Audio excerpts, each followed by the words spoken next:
Cekcok berujung maut, pekerja tewas dibacok rekan kerja, polisi buru pelaku.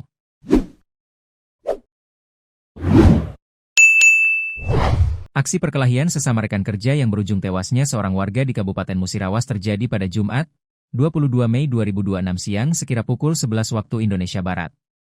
Peristiwa berdarah tersebut terjadi di sebuah pondok milik Parman yang berada di Desa Trianggun Jaya, Kecamatan Muara Lakitan, Musirawas. Korban diketahui bernama Poden, 25, warga Desa Sukamenang, Kecamatan Muara Kelingi, Musirawas. Dia tewas dengan beberapa luka bacok di tubuhnya. Sedangkan pelakunya diketahui berinisial A, berusia 22 tahun, warga Desa Trianggun Jaya, Kecamatan Muara Lakitan, Musirawas. Pelaku kini masih diburu oleh pihak kepolisian lantaran melarikan diri usai kejadian. Kapolres Musirawas, AKBP Agung Aditya Prananta melalui Kapolsek Muara Lakitan, AKP Hendrawan saat dikonfirmasi pada Jumat, 22 Mei 2026 membenarkan peristiwa tersebut. Dijelaskan Kapolsek, berdasarkan keterangan dari saksi, diketahui sebelum kejadian antara korban dan pelaku sekira pukul 11 WIB bertemu di sebuah pondok milik Parman.